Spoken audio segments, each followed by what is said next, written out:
Ahora sí, Enrique Ochoa Reza, ex dirigente nacional del PRI. ¿Cómo estás? Me da gusto recibirte aquí en cabina en un momento pues bien delicado para tu partido. Por supuesto, Ana Francisca, primero que nada saludarte y agradecerte mucho la invitación de estar aquí en MBS Noticias. Me da mucho gusto estar de manera presencial y saludar a todo tu auditorio. A ver, hoy presentaron Dulce Sauri, Pedro Joaquín Caldwell, González Fernández y Manuel Fabio Beltrones, además de ti, por supuesto, una primera de varias impugnaciones con la intención de que Alito Moreno no se agandalle el PRI de aquí a, pues por lo menos varios años más, 2032 más o menos, es lo que él está planificando, ¿no? Así es, Alito se está robando al PRI y lo queremos evitar un grupo de militantes, expresidentes del partido, exgobernadores, exsenadores, exdiputados, militantes amplios que cada día se están sumando más, pues porque no es razonable que en un país que requiere pesos y contrapesos, que requiere partidos políticos que puedan ejercer la pluralidad democrática del país y que son entidades de interés público, porque todas las mexicanas y los mexicanos pagamos a los partidos políticos con nuestros impuestos, pues no puede ser que una persona, quien sea, se apropie de un partido político y de su presupuesto, que en este caso en el PRI pues son 1,000 millones de pesos anuales. Y eso es lo que está haciendo Alejandro Moreno al promover una Asamblea Nacional ilegal e ilegítima para reformar los estatutos del PRI y permitir la reelección, pues casi a perpetuidad. Sí. Y esto pues es muy grave porque uno de los principios ideológicos del PRI, que le dieron origen a un país de instituciones, es el principio vital de sufragio efectivo, no reelección. En el PRI no se podían reelegir los dirigentes. Sí. Y esta reforma que va en contra de todo eso, esa tradición que es relevante para que el país sea de instituciones y no de caudillos, pues si Alito Moreno se sale con la suya, pues se va a terminar de robar al PRI. Alito dijo ayer, antier, me parece, ustedes callaron cuando tenían que hablar. Por supuesto que no, y hay pruebas amplísimas en los medios de comunicación que hace 2 años un grupo amplísimo de militantes también le recordaba a Alejandro Moreno que terminaba su periodo como dirigente y él se intentaba quedar. Y de hecho encontró una maña para quedarse porque estaba iniciando el proceso electoral federal en septiembre de años atrás. Y él dijo, no puedo cambiar, pero me voy a ir tan pronto se termine. Pues bien, no está cumpliendo con su palabra. Y lo más interesante es que una dirigencia del fracaso como la de él, con los peores resultados electorales de la historia, pues lo mínimo que hubieras pensado es que hubiera tenido vergüenza política, hubiera ofrecido una disculpa por los malos resultados y hubiera dejado el espacio libre para que el PRI pudiera renovarse, para que pudiera haber un diálogo importante con la sociedad y buscar un espacio político de futuro por el bien del país. Eso sucedió en Inglaterra apenas hace una semana, cuando después de las votaciones desastrosas para el Partido Conservador, el primer ministro y líder del partido anunció que dimitía, ofreció una disculpa y se hizo a un lado precisamente para que el partido inicie un proceso de diálogo con puertas abiertas a la sociedad. En México debería de pasar lo mismo y de hecho ningún dirigente nacional en el PRI previo, ni los que ganamos ni los que perdimos, hubiéramos pensado en tanto de buscar cambiar los estatutos del partido para quedarse como dueño del instituto. Ahora, nadie había perdido tanto como Alejandro Moreno, ¿no? El expresidente Peña ganó su elección presidencial por más de 10 puntos, tenían más de la mitad de los gobernadores del país y en 10 años, un poquito más, pues, ¿qué queda del PRI? Es desastroso los resultados electorales, pero eso te habla también de una falta de conexión con la sociedad, de que se requiere restablecer en el PRI un diálogo con la sociedad para conectar con la realidad y con las posibilidades de futuro. Y eso se puede, Enrique, Yo pienso que sí. A ver, lo que vimos también en campaña y las encuestas de todos lados, digamos, que pudimos observar, era que el PRI tenía la peor imagen frente a la sociedad mexicana posible. O sea, los negativos del PRI, yo no sé si uno se levanta de eso. O sea, el PRI tiene la fama de el partido de la corrupción. Pero precisamente por eso, Ana Francisca, si hay problemas dentro del PRI, lo que no puede suceder es que se hagan entonces propuestas de cambios ilegales para que la dirigencia actual se quede por siempre al frente del partido y controle el presupuesto, las candidaturas en todo el país, la designación de coordinadores parlamentarios en todo el país. En las reformas estatutarias se propone también que el dirigente concentre todas las decisiones económicas del partido en los estados y a nivel nacional. Entonces, ese nivel de concentración de poder en una persona no lo ha tenido partido político alguno y en la historia del partido así no ha sido. Entonces, yo creo, como tú lo dices, si el PRI tiene un problema claramente de conexión con la sociedad, lo que se tiene que hacer es cambiar. Pero el cambio tiene que ser hacia la apertura, hacia la inclusión, hacia el diálogo político, democrático y hacia las posibilidades de futuro que debemos de tener todas y todos. No a la gandalle, a la ilegalidad, a la cerrazón, a la amenaza. Yo creo que el camino democrático de la pluralidad sí le permitiría, en un reto muy grande para los priistas, recomponerse, reestructurarse y ofrecer mejor ruta. Oye, lo que no se puede es ir en el sentido contrario y esperar que los resultados cambien. Lo vemos también en el PAN, no te pienso preguntar sobre el PAN, por supuesto, pero también lo vemos en el proceso que está ocurriendo en el PAN. Y mi pregunta, o sea, lo primero que me surge es, ¿a poco es tan fácil agandallarse del liderazgo de un partido? Pues no lo es porque, y es una buena pregunta, porque primero, la Constitución establece claramente que los partidos políticos son instituciones de interés público. ¿Por qué? Porque todas las mexicanas y los mexicanos los financiamos con nuestros impuestos. Sí. Segundo, tienen que regirse bajo principios elementales que establece la Constitución y el primero de ellos es la democracia. Es decir, su vida interna tiene que ser democrática. Y en tercer lugar, la Constitución y la ley establecen los mecanismos y procedimientos y los momentos en los cuales los partidos políticos pueden reorganizarse. Por ejemplo, la ley establece que durante el proceso electoral los partidos políticos no pueden cambiar sus estatutos, no pueden cambiar su manera de organizarse y mucho menos cambiar su dirigencia. Pues bien, de manera ilegal, Alejandro Moreno convocó a una asamblea nacional donde se cambiaron los estatutos para concentrar el poder en su persona y para permitirse la reelección.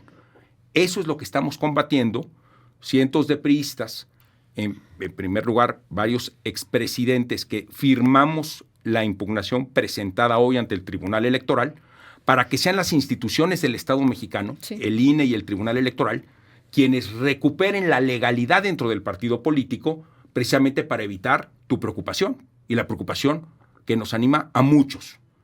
Que una persona no se pueda robar una institución del Estado mexicano. Y esa asamblea, digamos, ¿quién nombra a esos asambleístas? Porque pues esos asambleístas finalmente votaron por Alito, ¿no? En este caso muy particular, la asamblea no fue representativa de todo el priismo. Y eso es exactamente lo que también estamos impugnando, que los órganos de dirección del partido hoy están capturados y están capturados por el dirigente actual. Ayer fue la sesión del Consejo Político Nacional. Y fíjate el dato tan interesante. Aun cuando los estatutos no han sido validados por el Instituto Nacional Electoral, apoyándose en esos nuevos estatutos no validados, ayer el Consejo Político dictaminó iniciar el proceso de reelección del dirigente. Y el primer votante en estar de acuerdo con que iba a ser el Consejo Político Nacional el que iba a elegir. Déjame adivinar. A ver, está difícil. ¿Quién crees que fue el primero que votó para que fuera el Consejo Político Nacional? Empieza con A, termina con O, tal vez. Sí. Alito. Sí, Alito. Pues sí. Alito fue el primero en votar ayer que el método para reelegirse sea el Consejo Político Nacional que él controla. Entonces, eso no puede ser, pues. No puede ser que en los peores resultados de la historia del partido, la dirigencia del fracaso quiera reformar los estatutos de manera ilegal, en contra de lo que establece la Constitución y la ley, para quedarse con el partido. ¿Confían en...? O sea, esto va a pasar entonces por el Tribunal Electoral. Así es. Yo confío plenamente en las instituciones electorales del país. Por supuesto que presentamos el recurso en el partido y lo presentamos en el Tribunal Electoral. En el partido no va a pasar nada. Eso es lo que pensamos, que en el partido, pues, corre el riesgo pues, de que el mismo Alito o alguien que le quiera hacer un favor guarde la impugnación en un cajón y ahí trate de dormir el sueño de los justos. Pero el país merece más. El país merece que las instituciones no sean capturadas por unos cuantos. El país merece, y hoy más que nunca creo, merece que existan instituciones políticas que nos puedan dar espacio para discutir y dialogar, para analizar y para construir hacia adelante.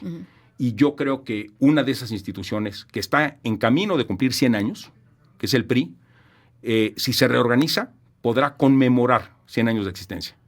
Si sigue por este camino, en ruta al abismo, lo único que va a tener es un funeral. ¿Ves al PRI de Alito? Lo platicábamos hace algunos días aquí con Dulce María Sauri y ella nos decía, si Alito se queda, el PRI en ese instante muere, digamos, o morirá eventualmente por inanición.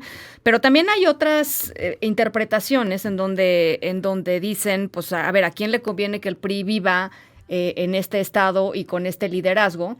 Y mucha gente dice, pues le conviene a Morena. Y le conviene, en dado caso, por ejemplo, a la virtual presidenta electa, hacer migas con Alito Moreno para que pues Alito y ese PRI le voten las cosas que le puedan o le quieran votar en el Senado de la República, por ejemplo. Yo tengo una opinión distinta. Yo creo que a la persona que le conviene que el PRI quede en manos de Alito Moreno es a Alito Moreno, nada más. Yo creo que no le conviene a México, ciertamente no le conviene al PRI.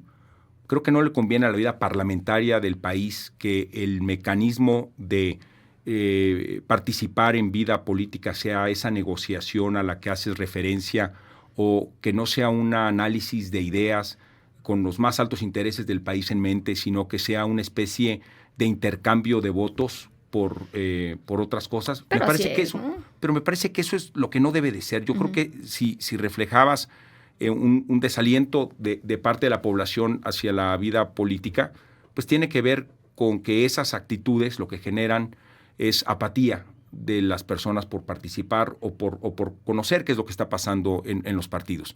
Y yo por eso creo en las instituciones electorales del país, creo en el INE, creo en el Tribunal Electoral y creo que la vida de los partidos merece ser esa que establece la Constitución, democrática, plural, abierta a la sociedad y además pues con un sentido muy claro, si las mexicanas y los mexicanos pagamos con nuestros impuestos la vida de los partidos políticos, pues lo mínimo que necesitas es que los partidos políticos tengan la posibilidad de cambiar de dirigencias cuando les va mal. Que si los dirigentes tienen escándalos de corrupción, pues puedan enfrentar las consecuencias. Si los partidos políticos no están siendo reflejo de lo que la sociedad quiere, pues que pueda haber aire, refresco, diálogo, crítica, autocrítica y ver para adelante. Y eso pasa en las democracias de todo el mundo. México no puede ser la excepción. Oye, y en términos de tiempos, ¿cómo está el asunto? ¿Cómo no? Y esto es bien importante. Decíamos que hoy presentamos el primer recurso ante el Tribunal Electoral y el PRI. Pero van a ser muchos. Digamos que es la madre de los recursos. Pero tiene que haber varios porque ha habido una serie de múltiples actos ilegales por parte de la actual dirigencia. Y lo que no queremos hacer es dejar de señalarlos. Y los vamos a señalar para que la autoridad electoral tenga información plena de toda la cadena de ilegalidades que se están llevando a cabo. Entre ellas, la reunión de anoche, donde aplicando un estatuto que no ha sido validado por la autoridad electoral, ya la están poniendo como fundamento para reelegir al dirigente. Y la pregunta es, ¿por qué tanta prisa? Pues la prisa es porque la dirigencia de Alejandro Moreno debe determinar el último día de agosto de este año. Sí, o sea, la prisa de Alito, dices, La prisa, ¿no?, de Alito. Uh-huh. La prisa de Alito es que el último de agosto de este año su dirigencia termina. Uh-huh. Y lo que él quiere es que antes de que llegue esa fecha, se quiere reelegir por 8 años más. Es incorrecto. Uh-huh. Entonces, primer recurso ante el tribunal, vamos a seguir presentando recursos ante las autoridades electorales conforme vayan avanzando las etapas, y lo que estamos pidiendo es que la autoridad electoral retome la legalidad dentro del instituto político, garantice la vía democrática y que las mexicanas y los mexicanos que pagan impuestos y que parte de ese dinero se va a financiar los partidos políticos, pues tengan en los partidos políticos unas dirigencias que sean democráticas, aceptables, que promuevan la crítica, que analicen lo que está pasando en el país y que propongan cosas mejores. Digamos que ustedes, como representantes de este grupo disidente de la dirigencia de Alito Moreno, ¿cómo llevan el tema de las bases del PRI? Porque Alito presume mucho que pues él es el dirigente de las bases y que él tiene las bases controladas, y entonces no nada más tiene controlados los órganos del partido, sino además pues ha repartido lo que se tenga que repartir, no lo sé qué sea, para controlar a las bases. Es como un discurso un tanto temerario, ¿no? Hablarse de esa manera de los militantes de un partido político. Yo fui presidente del PRI, conozco a muchos expresidentes del PRI de distintas etapas. tengo una relación, creo yo, muy positiva con todas ellas y ellos. Yo creo que nadie se expresaría así de la base militante del PRI. Yo no he conocido a uno que antes haya expresado como que él o ella representa a la base militante de todo el partido. Yo creo que eso es hablar un poco, quizás, de desconocimiento de lo que es el PRI. El PRI son muchos PRIs. Por supuesto que hay principios que nos unen, pero yo creo que nadie puede hablar que representa todo el prismo. Lo que sí representa es esa idea de que solo quienes comulgan al 100% con él merecen estar en el PRI. Sí. Porque en el momento en que surge alguien con una idea propia, los expulsa, los amenaza y los aísla. Creo que esa actitud que ha tenido durante varios años ha sido muy perjudicial para el partido y se refleja en que cada vez es menos la cantidad de personas que votan por el partido o que quieren participar en política a través del partido. Y yo lo que invito es a los militantes de todo el partido, a los que piensan como yo, a los que piensan distinto, a los que piensan como cualquier otro dirigente, que valoren qué será mejor para el PRI del futuro. ¿Será mejor que las dirigencias tengan una temporalidad y que la manera de sustituirlas cuando no funcionan sea la vía democrática? ¿O será mejor que una persona sea dirigente a perpetuidad del instituto político y tome las decisiones de todas las candidaturas y de todas las posiciones políticas del país por sí sola? Yo no entendería cómo un partido político de uno fuera mejor que un partido político de todos. Ya. Oye, yo finalmente como ex líder priista, me gustaría preguntarte, al margen de esto en particular, que tiene que ver con la coyuntura del partido, pero ¿qué explica la salida de tantos priistas a Morena? Yo creo que es por un lado, una desilusión con la cerrazón de la actual dirigencia. Creo que tampoco ese fenómeno es único de esta dirigencia. Creo que ha habido también en distintos estados de la República el que al no abrir procesos democráticos para seleccionar a las mejores mujeres y hombres para ser candidatas y candidatos, pues encuentran en desilusión eso y otros partidos políticos se acercan y a las personas valiosas les ofrecen una alternativa. Y por otro lado, pues también hay quienes se van en un mero contexto de oportunismo cuando ven que otro partido político tiene mayores espacios. Así es. Pero yo me quedo con la valía de quienes sí quieren participar y al hacerlo participan recurrentemente tratando de tener un espacio y que cuando las puertas y las ventanas están cerradas y por más que las toquen no les permiten el paso, pues que encuentren un cauce, no porque ellos hayan querido, sino porque el partido los expulsa, ya sea a través de una dirigencia que les dice no puedes estar aquí si piensas distinto, sí, o al cerrar los espacios de participación en el país. Y eso ha sido pues muy triste, ¿no? Lo hemos visto en los últimos 3 años de una manera muy acentuada. Y pues liderazgos en distintos estados de la República y liderazgos a nivel nacional, pues han optado por salir del partido en lugar de quedarse. Mi invitación, y yo creo que eso es lo que nos anima a muchas y a muchos, es que el PRI es un instituto político histórico por el cual vale la pena dar la batalla. Yeah. Entonces a mí de repente me preguntaban, oye, pues tú estabas ya haciendo una vida en el sector privado, estabas un poco a la distancia, ¿por qué has retomado en esta coyuntura tu voz? Digo, porque yo no me puedo ver al espejo si la institución política en la que he participado y que creo que tiene un lugar histórico en el país es capturado por uno, se lo roba, lo usa para su beneficio personal y yo me quedé callado. No creo que sea lo correcto. Pero al levantar la voz y al encontrarme que muchas compañeras y compañeros quieren levantar la voz y lo quieren hacer por las vías institucionales y por las vías partidarias, pues hemos encontrado la cerrazón por un lado y por otro lado también hemos encontrado el eco. Hemos encontrado múltiples voces del prismo en toda la República que dicen, yo puedo estar de acuerdo con usted o no, pero lo que están haciendo con el partido, eso sí está mal. Bueno, pues vamos a seguir, por supuesto, todo el camino de las impugnaciones y esta historia hasta donde tope. Muchísimas gracias, Enrique, por venir acá con nosotros a platicar y estamos en comunicación. Muchas gracias, Ana Francisca, y por este espacio tan importante, por tu apertura, porque tu apertura ha sido a lo largo de muchos años. Lo platicábamos un poquito fuera del aire, pero en distintas coyunturas en el país, en tu labor periodística, siempre has mantenido la apertura plena. Y yo te lo reconozco. Muchísimas gracias, Enrique. Gracias. Las 6:45, vamos a la pausa, regresamos con más.